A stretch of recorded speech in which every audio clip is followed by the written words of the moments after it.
Gaúcho fez uma mudança tática no Flamengo, e muito provavelmente já pensando na final da Libertadores contra o Palmeiras. No vídeo de hoje eu vou mostrar para vocês como o Renato mudou a bola parada defensiva do Flamengo.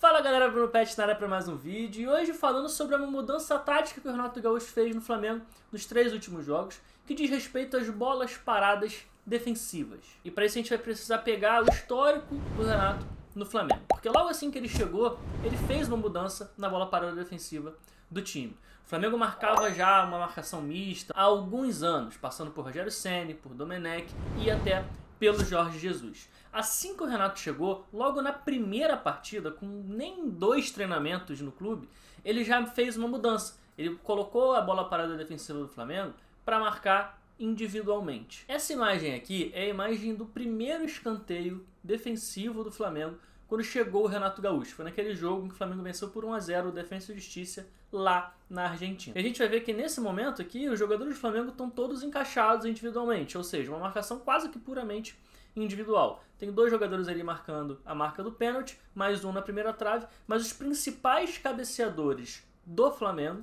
estão encaixados individualmente nos principais cabeceadores do Defensa e Justiça. Só que o Flamengo sofreu um pouco com isso. Alguns jogadores do Flamengo não conseguiram se adaptar, não conseguiram se acostumar. O Flamengo tinha um baixo aproveitamento nos duelos aéreos nesses escanteios defensivos e inclusive sofreu alguns gols dessa maneira. Esse estilo de marcação individual já vem com o Renato há algum tempo, ele fazia esse tipo de marcação no Grêmio, e aí os torcedores do Flamengo vão lembrar daquele 5-0 na semifinal da Libertadores entre Flamengo e Grêmio, onde 3 dos 5 gols do Flamengo do Jorge Jesus foram marcados justamente de bolas paradas, conseguindo manipular esse sistema de marcação individual na época do Grêmio do Renato Gaúcho. E esse sistema de marcação individual ficou aqui no Flamengo com o Renato desde o primeiro jogo até o último jogo contra o Atlético Paranaense, em que o Flamengo empatou por 2-2 lá na Arena da Baixada. E vale um parêntese, o Atlético Paranaense, nessa sequência de jogos que teve aí de Copa do Brasil e de Brasileiro contra o Flamengo, num espaço curto de tempo, foi um time que conseguiu aproveitar muito bem essas bolas paradas em cima dessa marcação do Flamengo, que estava ali ainda sofrendo algumas dificuldades para conseguir implementar esse tipo de marcação individual. Só que nos 3 últimos jogos do Flamengo, contra Atlético Goianiense, Chapecoense e Bahia, houve uma mudança. O Renato Gaúcho abriu mão dessa marcação individual e voltou a uma marcação mista nas bolas paradas defensivas. Vamos ver como é que funcionou então essa nova marcação implementada pelo Renato no Flamengo. Esse aqui foi o primeiro escanteio sofrido pelo Flamengo contra o Atlético Goianiense, ou seja, o primeiro escanteio sofrido que o Flamengo teve que se defender a partir do momento em que houve essa mudança. E aqui a gente vê muito claramente uma marcação mista. Então a gente vê 2 jogadores do Flamengo marcando ali a zona da primeira trave, os melhores cabeceadores, que são ali William Arão, Rodrigo Caio e Davi Luiz, marcando a risca da pequena área, que é a zona mais perigosa, a zona da onde sai a maioria dos gols de bola parada. Então os melhores cabeceadores ficam marcando essa zona ali da risca, da linha da pequena área, e esses jogadores, os da primeira trave, com os melhores cabeceadores, formam esse L. Esse L é bem padrão em quem faz a marcação zonal nas bolas paradas defensivas, faz essa formação desse L vindo da primeira trave e fechando ali nessa zona da pequena área. Inclusive eu vou deixar aqui no card, para quem não assistiu ainda, fiz um outro vídeo sobre bolas paradas que eu explico direitinho como funciona esse L. Mas por que essa marcação não é puramente zonal então? Porque tem 2 jogadores do Flamengo marcando o camisa 3 e o camisa 4 do Atlético Goianiense que estão fazendo bloqueios individuais. O objetivo deles ali não é disputar a bola pelo alto com esses principais cabeceadores do Atlético Goianiense. Não. O objetivo é só atrapalhar e não fazer com que eles cheguem na zona ali da pequena área do Flamengo, aonde estão os melhores cabeceadores do Flamengo, com liberdade. O objetivo é atrapalhar eles para eles chegarem já com dificuldade e dar vantagem aos defensores do Flamengo para conseguir tirar a bola daquela região. Então quando você soma ali alguns jogadores marcando zona e outros marcando individual, por mais que sejam bloqueios, você tem então a marcação do tipo mista, que é a marcação que o Flamengo está fazendo nesses jogos. Esse aqui é um outro escanteio contra o próprio Atlético Goianiense, na marcação muito parecida com o anterior. Esse outro aqui é um escanteio contra a Chape, também de novo a gente está vendo alguns jogadores ali fazendo L e outros encaixados para fazer os bloqueios individuais. E agora no jogo contra o Bahia, de novo esse L muito bem formado e alguns jogadores ali fazendo os bloqueios individuais. E tem um detalhe interessante nesse L.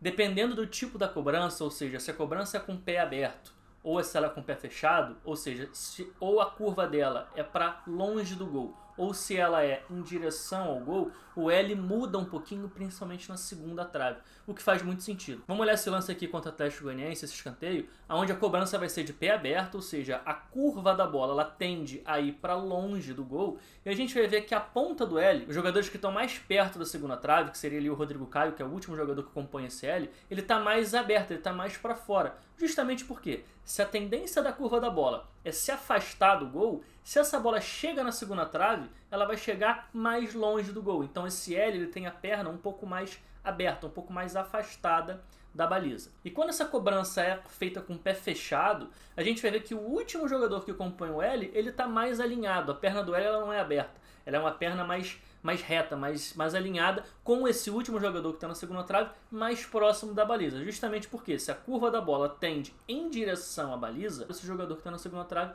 vai se posicionar mais próximo da baliza, porque a bola vai tender a ir mais para perto por ali. E bom, depois dessa mudança, o Flamengo conseguiu melhorar até, se a gente pegar as estatísticas, o aproveitamento dessas disputas pelo alto. A gente vai olhar aqui nos números que quando o Flamengo marcava individualmente, o Flamengo sofreu 127 escanteios com o Renato Gaúcho em 30 jogos. E conseguiu ganhar a bola pelo alto ali, ou seja, impedir uma finalização do adversário 89 vezes, o que dá um percentual de aproveitamento de 70% nesses 30 jogos. Quando o Flamengo passou para essa marcação mista, foram cobrados contra o Flamengo 17 escanteios. E o Flamengo conseguiu impedir uma finalização 16 vezes, o que dá um aproveitamento de 94%.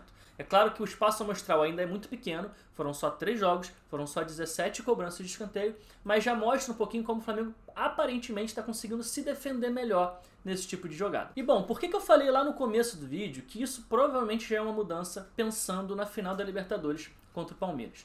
Justamente porque o Abel Ferreira é um dos grandes estrategistas de bola parada aqui no Brasil. Ele é um cara que trabalha muito bem em jogadas ensaiadas, sabe manipular muito bem o sistema defensivo e consegue fazer muitos gols de bola parada. Se a gente pegar, por exemplo, os números do Palmeiras em 2021, foram cobrados 351 escanteios pela equipe do Palmeiras nessa temporada. E desses 351 escanteios, 103 vezes o Palmeiras conseguiu finalizar a gol, o que dá um aproveitamento ali de mais ou menos 29%, que é um aproveitamento bastante alto, e inclusive tendo feito 16 gols de escanteios. Então isso mostra um pouquinho da capacidade que o Abel Ferreira tem, da criatividade que ele tem para poder armar boas jogadas de bola parada. Inclusive, se você ainda não assistiu o primeiro vídeo do canal, é justamente sobre as bolas paradas ofensivas do Abel Ferreira. Então eu vou deixar aqui no card aqui em cima se você quiser acompanhar, um vídeo bem bacana que eu mostro ali algumas variações dessas bolas paradas